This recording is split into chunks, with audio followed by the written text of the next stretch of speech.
नमस्कार दोस्तों, मैं शानू और मोमेंट टीवी में आपका स्वागत है। दोस्तों, आज मैं आपको बताऊंगा सिलीगुड़ी का हिस्ट्री के बारे में। तो कुछ चीज़ें जो मैं बताने वाला हूँ शायद आपको पता हो, या जो मैं बताऊंगा शायद आपको कुछ भी पता ना हो। अगर आपको पसंद आए तो लाइक और शेयर ज़रूर करिए, और आपका फ्रेंड्स के साथ भी शेयर करिए ताकि वो भी अब ज़्यादा जान पाए सिलीगुड़ी के बारे में। तो दोस्तों, हमारा जो सिटी सिलीगुड़ी है ये सबसे ज़्यादा फेमस है अपना दार्जिलिंग टी के लिए, जो वर्ल्ड फेमस है। उसके बाद हमारा जो क्लाइमेट है दोस्तों, ये एक वर्ल्ड क्लास क्लाइमेट है, one of the best climate we have in Siliguri. अगर आपको ये नहीं लगता है, if you don't feel that हमारा जो क्लाइमेट है वो अच्छा है, क्योंकि आप बाहर जा सकते हो, दूसरा इंडिया का सिटी में जा सकते हो, दिल्ली साइड जा सकते हो। एक बार आप घूम के आ जाओ, फिर आप फील करोगे कि our climate is the best. उसके बाद दोस्तों, टिम्बर, हम टिम्बर के लिए भी फेमस है। उसके बाद हम बात करेंगे दोस्तों, टिम्बर के बाद ट्रांसपोर्टेशन बहुत अच्छा है, जिस वजह से हमें टूरिस्ट भी अच्छा खासा मिलते रहते हैं सिलीगुड़ी में। दोस्तों, हमारा जो सिलीगुड़ी है ये 3 इंटरनेशनल कंट्रीज के साथ कनेक्टेड है। हालांकि 4 हम बोल सकते हैं, थोड़ा दूर पड़ जाता है, बट हाँ कुछ खास दूर भी नहीं है, विद इन सिलीगुड़ी हम पकड़ सकते हैं उसको भी। तो 4 इंटरनेशनल बॉर्डर के साथ हमारा सिलीगुड़ी कनेक्टेड है, जैसे कि भूटान, नेपाल, चाइना, बांग्लादेश। अब कौन सा दूर है आप डिसाइड कर लो, चाइना या भूटान। तो दोस्तों, ये हमारा सिलीगुड़ी 4 इंटरनेशनल बॉर्डर के साथ कनेक्टेड है। उसके बाद दोस्तों, मैं आपको बताना चाहूंगा जो सिलीगुड़ी नाम है ये जब ब्रिटिश ने सिलीगुड़ी पे आया, जब ब्रिटिश सिलीगुड़ी पे 19th सेंचुरी के अर्ली में आया, तब इसका नाम सिलीगुड़ी पड़ा। उससे पहले इसका नाम सिलचागुड़ी था, सिलचागुड़ी। तो जो ब्रिटिश है उसको शायद प्रोनाउंस में प्रॉब्लम होता है, या पता नहीं उनको नाम में क्या प्रॉब्लम है, वो उसको सिलीगुड़ी कर दिया सीधा। तो दोस्तों, अभी हम तो जानते ही हैं सिलीगुड़ी नाम है, होपफुली चेंज ना हो, सिलीगुड़ी ही रहे, क्योंकि सिलचागुड़ी नाम अभी हम फिर से रखने जाएंगे। हमको खुद को भी ऑड लगेगा, क्योंकि हम कभी यूज नहीं किए और बहुत दोस्तों को पता नहीं था कि नाम सिलचागुड़ी था, या शायद आपको पता भी हो। तो दोस्तों, मैं आपको बताना चाहूंगा हमारा जो सिलीगुड़ी सिटी है ये बहुत सारा रूलर देखा हुआ है, बहुत सारा डायनेस्टी देखा है, बहुत डायनेस्टी का बर्बादी देखा है, बहुत डायनेस्टी का, जैसे कि मैं कुछ डायनेस्टी का नाम आपको बताना चाहूंगा, जैसे कि पांड्यास, उसके बाद छेलास, उसके बाद चोलास, लेप्चास, और भी बहुत सारा था।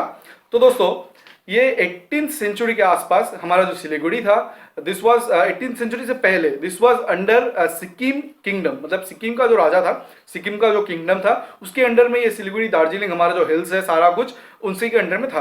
बट 18th सेंचुरी के अर्ली में नेपाल का जो राजा है, नेपाल का लेप्चा किंगडम, उसने हमारा जो सिलीगुड़ी और उसका प्लेन, जैसा मैं पकड़ लेता हूँ, नक्सलवाड़ी, पानी टंकी, नक्सलवाड़ी, माटीगाड़ा, शिव मंदिर, दार्जिलिंग मोड़, सिलीगुड़ी, सिलीगुड़ी का थोड़ा एरिया, जैसा इधर थोड़ा सुकना तक, नॉर्थ हिल्स प्लेन में। तो लेप्चा किंगडम जो था नेपाल का, उसने ये सारे एरिया को कैप्चर कर लिया था। एंड हिल्स, दार्जिलिंग और मिरिक साइड, ये सब सिक्किम किंगडम के अंदर में ही था। और थोड़ा पानी टंकी, मतलब नेपाल से राइट साइड में जाए तो खोड़ीवाड़ी, घोषपुकुड़, फांसीदवा, ये सब भी नेपाल किंगडम के अंदर में था, टिल जब तक ब्रिटिश जो गवर्नमेंट है, ब्रिटिश का जो ईस्ट इंडिया कंपनी है, जब तक वो इस साइड में नहीं आया, क्योंकि इस टाइम पे 18th सेंचुरी तक वो कलकत्ता में फुल, मतलब पूरी तरह से थे। तो ब्रिटिश का आना जाना था, बट वो इस एरिया को उस टाइम तक फोकस नहीं कर रहे थे।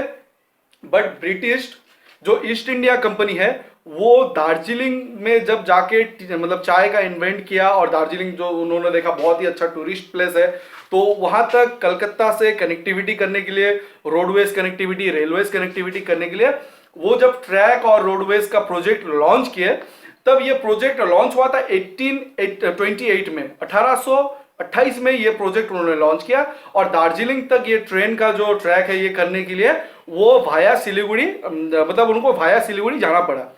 तो जब ब्रिटिश वाया सिलीगुड़ी या फिर सिलीगुड़ी एरिया में आने लगे, तब धीरे धीरे जो नेपाल का लेप्चा किंगडम्स है, वो अपना जो मतलब जो उनका जो राज्य था, या जो वो कैप्चर करके रखे थे, शायद लड़ाई हुआ होगा, इसका इंफॉर्मेशन मेरे पास क्लियरली है नहीं, तब धीरे धीरे वो छोड़ के चले गए। मुझे जो पता है, जो मैं रिसर्च करके मुझे डॉक्यूमेंट्स मिला है, अगर आपको चाहिए मैं आपको फॉरवर्ड कर सकता हूँ। तो मुझे ये डॉक्यूमेंट्स मिला है कि 1828 में जब ब्रिटिश आए सिलीगुड़ी में, तब नेपाल का जो लेप्चा किंगडम है वो छोड़ के चले गए। दोस्तों, 1907 में, यानी कि 1907 में सिलीगुड़ी को ब्रिटिश ने एक सब डिवीजन घोषित कर दिया, और फिर इसी तरह चलता रहा टिल 1947। जब 1947 में ब्रिटिश चले गए, तो हम एक इंडिपेंडेंट कंट्री बन गए, सिलीगुड़ी बंगाल के अंडर में आ गया। उसके बाद हमारा एक दार्जिलिंग जो डिस्ट्रिक्ट है, दार्जिलिंग डिस्ट्रिक्ट एक फॉर्म हो गया, सिलीगुड़ी उसका अंडर में आ गया। उसके बाद दोस्तों ना 1949 में जो हमारा सिलीगुड़ी म्यूनिसिपल कॉर्पोरेशन है उसका स्टैब्लिश हुआ 1949 में। तो उसके बाद से सिलीगुड़ी एक म्यूनिसिपल के अंडर में आ गया, तो उस हिसाब से काम चलने लगा। दोस्तों हमारा जो सिलीगुड़ी है ये हमारा जो इंडिया का नॉर्थ ईस्ट स्टेट्स है उसके साथ हमारा जो बाकी इंडिया का स्टेट्स है सबको कनेक्ट करता है। यानी कि आप नॉर्थ ईस्ट स्टेट में जाना चाहो बाय रोडवेज रेलवेज कहीं से भी, you have to go via Siliguri.